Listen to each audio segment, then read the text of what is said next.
그제 어제 이틀에 걸쳐서 서울의 소리라는 유튜브 네. 방송에서 네. 김건희 여사 명품 뇌물 받은 그 장면이 포착됐고 보도가 되고 있습니다. 주류 언론들이 안 써요. 예, 거의 안 쓰고 있고 보겠다, 지켜보겠다 뭐 이런 정도의 수준을 다루고 있는데 보셨어요? 봤죠? 네. 난리가 났습니다.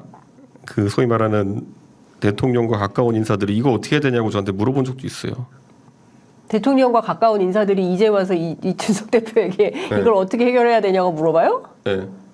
그러니까 그쪽의 위기 관리 능력에 대한 자신감을 상실한 분들이 많거든요. 그래가지고 대통령에게 그래도 조언하는 관계로 알려진 분이 저한테 야 이거 어떻게 해야 돼 그래가지고 네. 그래서 제가 뭐라고 답할게요. 뭐라고 그랬었어요?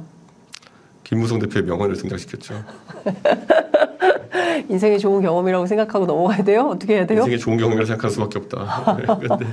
근데 이거 보통 심각한 문제가 아닙니다. 그러니까 그 따져봐야 될 일이 너무 많은데요. 일단은 그 대통령 당선된 이후에요. 네. 네, 9월 달이에요. 네. 작년 9월 달에 받은 거고 카톡을 보면 김건희 여사가 명품이 확인되면 답을 합니다. 언제 오라고. 명품이 아니면 일십이에요. 예, 그것도 있고 뭐 이게 김영란법 위반이고 뭐 이런 것들은 다 떠나서 아유 이런 걸 또 왜 사왔냐 자꾸 이런 걸 사왔냐 이런 표현을 해요. 그러니까 저는 계속 받아왔던 거예요. 저는 대통령 내외를 처음 그때 당에도 입당하기 전이지만 처음 만나러 아크로비스타 인사하러 갔을 때 저는 개를 좋아하신다고 해서 개 쿠션을 사왔거든요. 개 쿠션? 네. 아 선물로? 네. 아 이준석 대표도 선물 사갔어요? 제가 개 쿠션을 사갔어요. 이렇게 네. 해가지고 네. 그래가지고 비밀리에 제가 개 쿠션을 들고 왔어요. 그랬더니 그때도 제가 기억나는 게 영부인 그 당시 김건희 여사가 네. 아니 뭐 이런 거를 이렇게 하면서 이제 네. 받았어요. 깜짝 놀랐던 게 걔가 생각했던 쿠션보다 크더라고요. 보니까 그래가지고 좀 그 안에 뭐 잔죠 걔가? 사이즈는 들어갈 만한데 좀 더 큰 거 사올 걸 이 고민하면서 제가 이제 갔는데 네. 어제 그래서 명품 논란 보고 제가 찾아봤는데 보니까 그 에르메스 개 쿠션 같은 것도 있더라고요. 보니까 아 에르메스 개 쿠션이 있어요? 그리고 프라다 목줄 이런 거 있더라고요. 근데 그런 걸 사갔어야 됐는데. 근데 농담이고 근데 이건 있어요. 그러니까 저는 그 대통령 내외에게 저는 이게 항상 아쉬웠던 게 윤석열 대통령이 선거를 처음 경험해 보시다 보니까 조직 선거가 무조건 도움된다고 생각해서 이걸 많이 하셨어요. 그러니까 제가 맨날 대통령한테 했던 말이 뭡니까? 제발 지하철 가서 일반 사람 만나라. 그 얘기 많이 했었잖아요. 지하철 가서 앞에 인사해라, 타라. 그리고 뭐 이거 하는 게 뭐냐면은 와 선거는 막 두세 달 남았는데 이 5개념을 어떻게 교정할지 답이 안 나오는 거예요. 네. 제가 여기서 혹시 얘기했나요? 제가 예전에 윤석열 대통령이 정치한다 그랬을 때 제가 대표 되자마자 제 나이 때, 그러니까 30대 중반 때 그 당시에 제 친구들한테 보서 윤석열 어떤 사람인 것 같아 그랬더니만은 저 사람은 정말 그 문 닫힌 곳에서만 밥을 먹었을 것 같은 그런 이미지다. 그래가지고 제가 그때 개방된 곳에서 건대 입구에서 치킨집에서 밥 먹고 그랬던 거잖아요. 근데 제가 참 나이 60 넘으신 분한테 그런 걸 하는 것도 선거 있으니까 한 거죠. 제가 저분이 뭐 좋고 나쁘고 아니라 그런데 조직 선거를 믿다 보니까 조직 선거면 어떻게 되냐면요. 이분 뭐 목사라면서요. 통일한다 목사라면서요. 누가 찾아오든지 간에 말이 이제 커져야 되는 겁니다. 그 말이 뭐냐면은 목사님 덕분에 이겼어요. 아니면 목사님이 도와주시면 이길 것 같아요. 이런 말을 해야 되는 게 조직 선거거든요. 그 녹취록에서도 그 얘기 했었잖아요. 더 탐사인가? 그때 이게 온 돈에 쌓여 있는 겁니다. 제가 전당대회 할 때 3명이 치렀다고 얘기하는 게 뭐냐면요.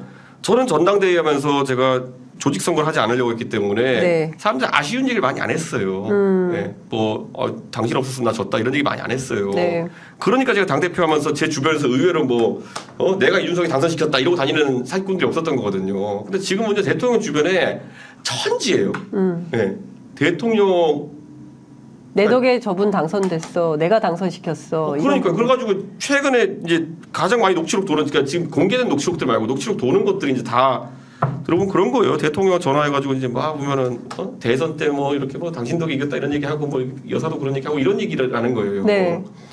이걸 들고 사기꾼들 사기치는 거죠. 어디 가서 뭐 이분이 사기꾼이라는 얘기는 아니고 이번에 목사님이. 근데 이런 게 엄청 폭탄이 많아요. 그러니까 이거는 시작에 불과하고 앞으로 줄줄이로 나올 가능성이 높다 이런 문제들이. 그렇죠.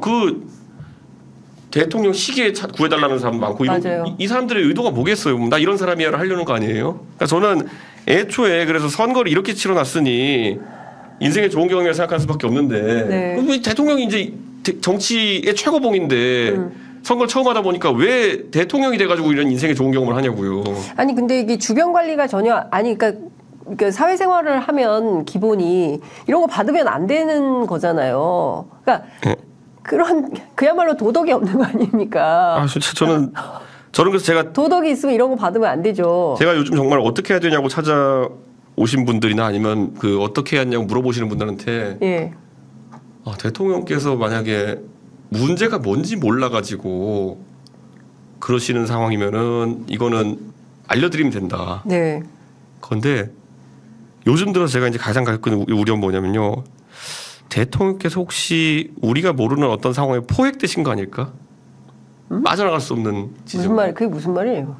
지난번에 더 탐사가 푼 녹취록도요. 네. 정확히 올해 2월, 3월쯤부터 그분이 이걸 풀겠다고 했다는 거 아닙니까? 대통령실에다가 강승규 수석 측에다가. 네. 그 말이 사실이라면은 한 6개월 이상 협박을 받았다는 거 아니에요. 대통령이? 예, 예. 예. 대통령실이겠죠, 우선은. 그 대통령실? 녹취록은. 네, 네. 그런데 그걸 못 풀어냈던 거 아닙니까? 6, 7개월 동안에. 그래야 결국에는 그게 보도가 되고 망신살을 뻗치는 거 아닙니까? 저는요, 이분이 9월 달에 가서 저는 이거는 약간 이 목사님이 하셨던 것 중에 보면은 의도하고 함정도 있었다 봐요. 근데 2022년 9월이면 취임한 지 얼마 안 됐을 텐데 이때부터 이분이 이런 걸 남겨놔야겠다 생각했다는 거는 그때부터 기획해서 많은 사람들이 뭘 남겨놨을 수가 있어요. 근데 이런 것들의 존재를, 그러니까 왜냐면요, 이게 제가 이제 봤을 때 이런 거는 이재명 대표 왜 저러신지 모르겠다. 이재명 대표 영장실심사 받으면 내가 봤을 때 구속될 일 거의 없는데 왜 저러실까. 이랬던 거죠. 근데 이재명 대표는 그게 죄가 되든 안 되든가 내가 한 행동들이 뭐가 아닌 게 뭔지 알잖아요. 그러면 이제 부담이 돼가지고 좀 더 소극적으로 나설 수밖에 없는 거잖아요.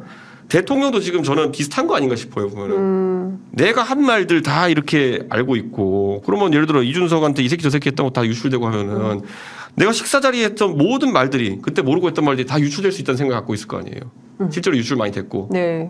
이런 것도 마찬가지예요. 그러면은 당신 선물 받은 건 뭐 있어? 그러면 이것도 받았고 저것도 받았고 만약 그렇게 하면은 어이구야.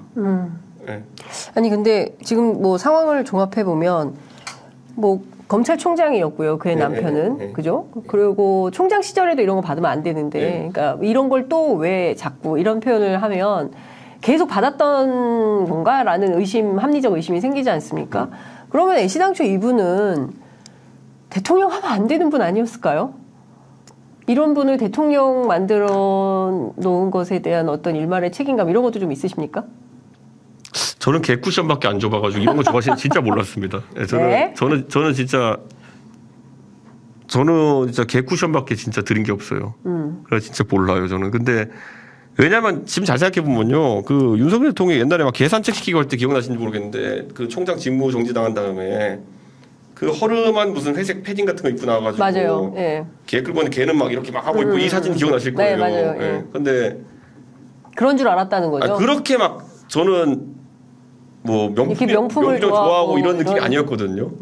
그러니까 그 회색 저 패딩을 보면서 그러니까 대통령 되시고 난 다음에 김건희 여사가 해외 나갈 때 요즘 이제 좀 치장을 많이 하시지. 그때 우리 다시 한번 상기하자면은 김건희 여사가 생각보다 수수하다고. 그 뭐야 저 임명장 받으러 갈 때 그 헤어스타일이나 아니면은 이 머리. 검은색 정장 이런 게 그렇게까지는 저는 아주 공을 들이거나 명품이라고 생각 안 했거든요. 저는 그냥 수더분한 내외 커플이구나 이런 생각했거든요. 그러니까 알고 있던 그 이미지나 내용과 지금 드러난 내용은 너무 다른 건가요? 이준석 대표가 알고 있던 거하고 전혀 다른 사람인 건가요? 알고 있던 거와는 별개로 그러니까 이런 게 있어요. 윤석열 대통령이랑 술을 마시러 갔을 때도 그냥 예를 들어 고가 술을 좋아하시느냐 딱 그것도 아니거든요 보면은. 그러니까 내가 봤을 땐 꼭 그런 사람도 있어요. 뭐 1,000만 원짜리 와인 따면 좋아하는 사람도 있죠. 그런 사람인데 그런 것도 아니에요 보면은. 그러니까 저는 근데 지금 상황에서 저는 좀 이건 안타까운 게 대통령께서 이 비슷한 일들이 많지 않았기를 바라는 수밖에 없어요. 근데 지금 뭐 정치권에 떠도는 얘기는 이 목사님 한 분이겠냐 이런 분들이 얼마 지금 뭐 계속 말씀하신 것처럼 앞으로 계속 이런 게 어떤 그러니까 더 탄사 측에서 예전에 녹취록 갖고 있다고 얘기했을 때 그때 500개 정도 있다는 얘기가 돌았거든요. 네 500개가 다 터지면 이게 어떻게 되는 겁니까? 근데 그 중에 물론 뭐 문제 될 내용도 있고 아니고 있겠지만은 네. 저는 굉장히 걱정됩니다. 그냥 저는 지난 대통령 선거가 대장동을 가운데 놓고 누가 나쁜 놈이냐 갖고 선거 치러져가지고 국민이 불행한 거거든요 지금. 네. 예. 제가 항상 얘기하지만 대통령도 이재명 대표도 외교 정책이 뭔지 경제 정책이 뭔지 하나도 기억 안 나요. 예, 뭐 기축통화국 이런 거 이상한 얘기한 거밖에 기억 안 나고 대통령도 뭐 왕자 이런 거밖에 기억 안 나고 네, 서로 왕자밖에 기억이 안 나죠. 누가 좀 후진가? 후진가 이거 그런 거잖아. 근데 총선도 이렇게 가면 큰일 납니다 저는. 그러니까요. 정말 중요한 말씀하셨어요. 총선도 이렇게 가면 큰일 나고요. 네. 그리고 후보 검증들 진짜 우리 언론들이 열심히 이렇게 해야 가면 돼서. 신당하는 사람이야 좋죠. 근데 나라는 망가지죠. 이준석 대표만 좋네. 아니 신당 구도상으로 보면은 황당하잖아요. 이제 뭐 이런 게 자꾸 터지면 근데 그러니까요. 그거는 그냥 정치 파이 나누기의 영역이고 대한민국 선거가 자꾸 희화화되는 그런 꼴이 돼가지고 국민이 불행해집니다. 네, 예, 국민이 불행해지기 때문에 이렇게 하면 안 될 것 같고요. 오늘은 시간이 지나서 마무리를 해야 될 것 같고 저희가 다음 주에 또 뵙겠습니다. 예. 뭐 꼭 더 하셔야 되는데 제가 안 물어본 거 있습니다. 다음번에 뵙겠습니다. 네, 오늘 말씀 잘 들었습니다. 예, 감사합니다. 감사합니다.